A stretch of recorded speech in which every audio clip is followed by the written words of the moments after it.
Ji. Yes, madam. Thank you, madam. And thank you for giving me the opportunity to speak on the budget. I would like to take this opportunity to commend the Prime Minister and the Cabinet for their quick response and the courage to impose the most comprehensive lockdown in the world to tackle the pandemic in our country, madam. The decision had helped to bring down the casualties in the country down to a large extent. Initially, there was some skepticism about the severity of the pandemic, especially in my state of Andhra Pradesh, where the careless attitude led the state to initially become a hotspot, not just in the country, but at one time, even in the world, madam. India, at one point of time, India had the highest number of cases in the world, and at the same time, AP had the highest cases in India, madam. Madam, thankfully, madam, what is this, madam? Thankfully, the state government has been able to bring it under control by acknowledging and improving its testing performance, madam. My only point is that suffering could have been avoided and brought down had the state government and the YSR Congress leaders been better prepared at the start and not taken such a careless attitude, madam. Madam, proper planning and early involvement of the stakeholders could have avoided the migrant crisis also, madam. One lesson that we have learned from both the demonetization and the sudden lockdown is that any massive exercise that needs to be undertaken cannot be done with a midnight call, madam. This approach has led to avoidable human suffering and crisis, madam. Exercises as bold and brave as these need to be planned, and people need to be taken into confidence in advance before embarking on such endeavors. Farmers' crisis is another example where a collaborative effort with the stakeholders was not followed. I will speak more on this later, madam. The vaccine has come at a very opportune time, madam, but we need to drastically speed up the vaccination process. In order to reach herd immunity, while there are many numbers that are being shared by experts, we need to vaccinate at least 60% of the population, madam. While targeted vaccination by creating priority lists sounds good in theory, the practical experience from the world over shows that this approach can slow down the process, madam. In order to return to some semblance of normality, where we can travel, have intimate social gatherings, and stop using masks, the whole world needs to reach herd immunity, madam. If we look at the current rate of vaccination, we are going at the rate of about 3 lakh doses per day, madam. Only if we increase the rate to 25 lakh doses per day would we be able to cover 60% of our population in 22 months, which can help us to reach herd immunity, madam. For this to happen, we need to focus on speed, madam, more than precision. Speed is of the essence, madam. The government needs to involve, enable, and empower private sector hospitals, companies, industries, and institutions, and large employers to be part of the vaccination drive. So I would like to ask the government, madam, in front of you, the minister is also here, I would like to draw her attention, that I would like to ask the government, what is the government's plan going forward for the vaccination program is something we need to understand the impact on the economy and for how long the impact will last, madam.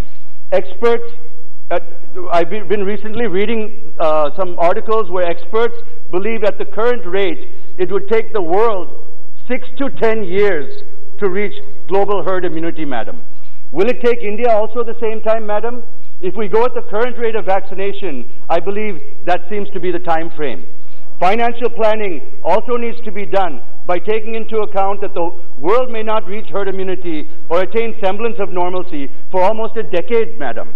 Madam, while assumptions have been there that we will reach herd immunity in 18 to 24 months from the time the vaccine will be introduced, this seems to be wrong thinking on our part, madam.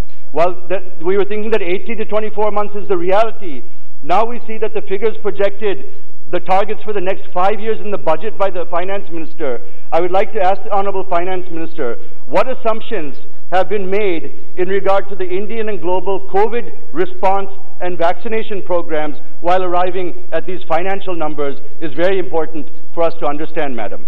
I request the honorable finance minister to please clarify in her response, if at all we have not taken 6 to 10 years timeline into consideration, I'm afraid our planning may be faulty and the targets may be unrealistic, madam. Madam, coming to my state, the center seems to have forgotten about Madam, I'm just starting my speech, madam. I was interrupted for so long. I'm just getting to my state, madam, please. Coming to my state, the center seems to have forgotten about AP, madam. They've forgotten about the AP Reorganization Act, madam. I've been speaking on the budget since 2014, and I've been asking the same things year after year, madam. As per the AP Reorganization Act, all provisions need to be completed in full within 10 years of passing the Act in 2014. Only 2 more budgets after this are left, madam, to meet those commitments. I demand a separate discussion on the subject of taking stock of the fulfillment of the AP Reorganization Act, madam. Let me refresh your memory, madam. There are 18 items listed in the AP Reorganization Act. I'll read them very quickly. I won't discuss them, madam.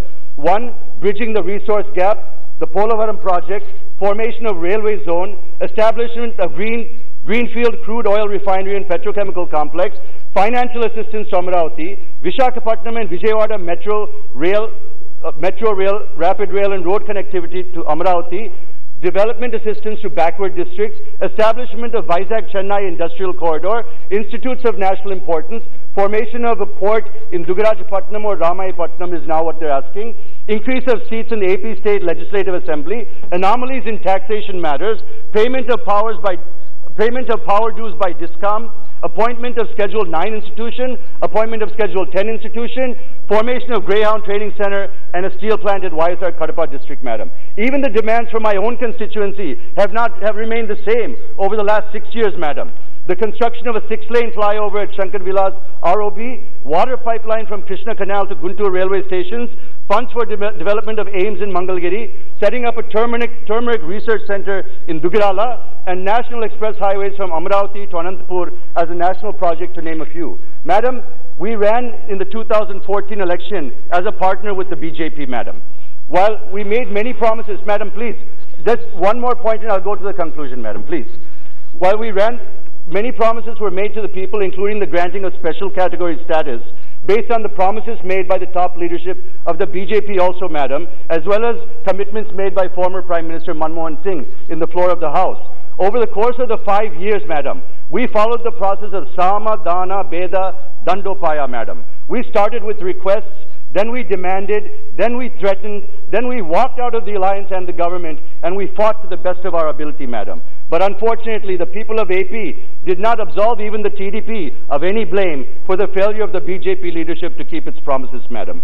The YSR Congress, which is responsible for whipping up the sentiment of special category status for Andhra Pradesh, has gained from our collective failures on the back of the promise of achieving special category status and all of the commitments listed in the AP Reorganization Act, madam. Surprising to see that even, madam, please, madam, just one more minute, I'll finish.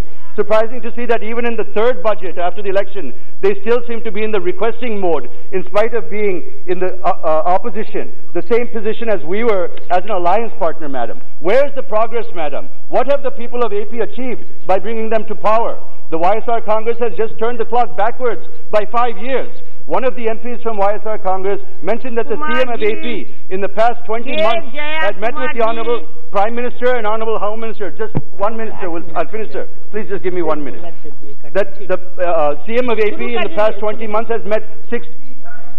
Even the former CM of AP has met 32 times. What is the point? I'll just come to the Honorable Speaker.